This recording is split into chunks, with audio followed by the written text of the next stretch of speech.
Hari ini saya akan menjawab satu pertanyaan dari pebisnis yang ditanyakan melalui YouTube, yaitu bagaimana mengatasi kerugian. Dan spesifik saya akan sharing 5 strategi bagaimana mengatasi kerugian.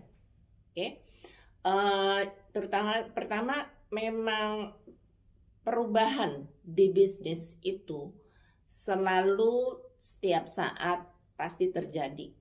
Jadi tuntutan para business leaders adalah kreativitas untuk selalu berinovasi dengan kondisi apapun di dalam menghadapi perubahan tersebut.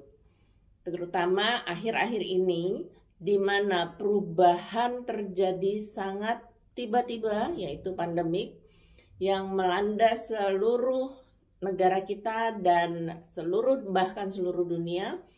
Dari situ kita merasakan bahwa perubahan terjadi sangat tiba-tiba. Banyak pebisnis tidak merencanakan perubahan tersebut dan sangat kaget dengan perubahan yang drastis dan besar dampaknya ini. Kenyataannya karena pandemik ini, banyak sekali bisnis kecil, menengah maupun besar bahkan harus menyerah karena kerugian yang dihadapi begitu besar. Oke? Tapi tidak menutup kemungkinan di saat demikian banyak juga bisnis yang akhirnya tumbuh karena tuntutan kebutuhan. Orang PHK jadi harus masuk bisnis, apapun itu, ya.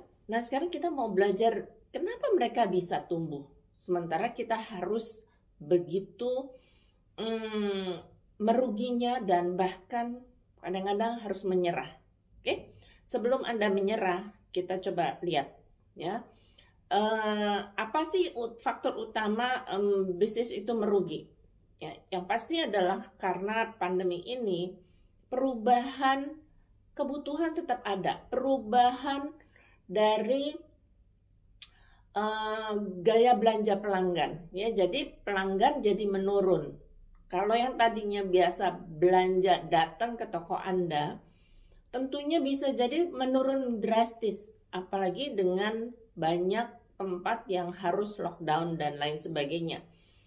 Penurunan ini tentunya karena mereka punya kebutuhan, penurunan untuk belanja di tempat, datang ke tempat Anda tentu menurun banyak, tapi mereka masih tetap mencari solusi untuk kebutuhannya.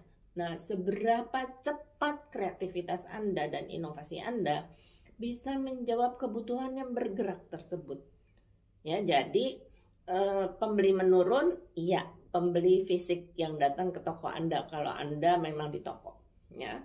Nah, kemudian tapi bagaimana kita menyiasati supaya yang punya kebutuhan tersebut bisa kita tetap penuhi, ya. Nah, karena dia nggak datang ke toko, tentunya karena produk kita lifetime-nya pendek, bisa jadi banyak produk kita yang keburu kadaluarsa, bahkan tidak mungkin terjual. Kerugian bertambah lagi. Ya. Dan yang ketiga adalah faktor yang begitu bersaingnya, orang berkompetisi untuk menjawab kebutuhan yang berubah ini, hingga kadang-kadang mereka yang baru mulai masuk bisa menjual dengan harga yang lebih murah dan lain sebagainya. Jadi kompetisi juga mempengaruhi, kompetisi karena kebutuhan, kompetisi yang karena pemain baru, kompetisi yang mau mengantar ke rumah dan lain sebagainya. Dengan cara-cara baru tadi mereka menggapai, menjangkau target pasar Anda yang selama ini mereka setia sama Anda. Mereka bukannya tidak mau setia lagi, tapi mereka mencari solusi yang lebih nyaman dan aman buat mereka, hingga mereka pindah ke tempat lain. Ya, nah jangankan untung, dengan demikian bisa jadi bisnis Anda malah buntung. Benar? Ya, jadi seberapa sekarang kita mau bertahan? Mari kita lihat kerugian ini bagaimana kita mengatasinya. Oke. 5 strategi. Strategi pertama, gunakan data. Ya, lagi-lagi kreativitas inovasi. Bagaimana data Anda yang ada sekarang, baik itu data pelanggan, baik itu data keuangan, Demikian juga data inventory-nya Anda, ya, stok barang dan sebagainya. Gunakan data itu untuk membuat Anda lebih fokus, mempelajari kekuatan data tersebut untuk menentukan pelanggan mana yang Anda mau fokuskan dan menjawab.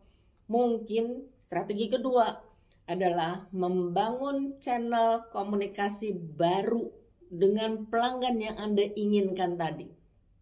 Ya, jadi dari data pelanggan, ya, dari data keuangan Anda tahu berapa banyak yang harus Anda jual, ya.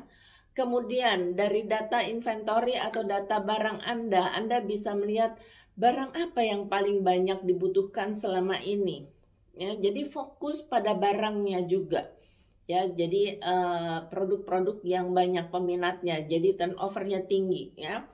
Nah, dengan 3 hal ini aja, dengan data pelanggan, data keuangan, juga data inventory. Jadi Anda bisa mulai membuka channel baru yang sesuai dengan target market, bagaimana Anda bisa melayani, memenuhi kebutuhan target pasar Anda tadi. Mungkin dengan cara yang berbeda, mereka nggak harus datang ke toko, gimana caranya? Ya, jadi itu channel yang harus dipikirkan yang keempat. Nah, yang kelima adalah inovasikan kekuatan produk Anda yang minatnya besar dengan selaras dengan channel komunikasi yang Anda miliki dan value yang atau nilai yang mau customer Anda, pelanggan yang Anda cita-citakan tadi, mereka mau membayarnya walaupun dalam kondisi seperti ini buat mereka nggak masalah. Tapi yang mereka perlukan adalah apa yang mereka butuhkan, mereka bisa mendapatkan dengan happy, dengan puas, karena Anda bisa memenuhi kebutuhan mereka. Ya, jadi tetap aja kembali fokus, ya, pada pasar yang Anda mau atau pelanggan yang Anda mau, kemudian produk yang memang paling bagus dari Anda, berikan value yang paling sesuai dengan kebutuhan pelanggan Anda tadi, ya. Kemudian buka channel untuk berkomunikasi dengan pelanggan Anda tadi, ya, dan fokus pada number Anda, ya. Jadi kalau 5 ini Anda lakukan dengan konsisten, dengan makin hari makin baik data Anda bisa analisa makin baik lagi.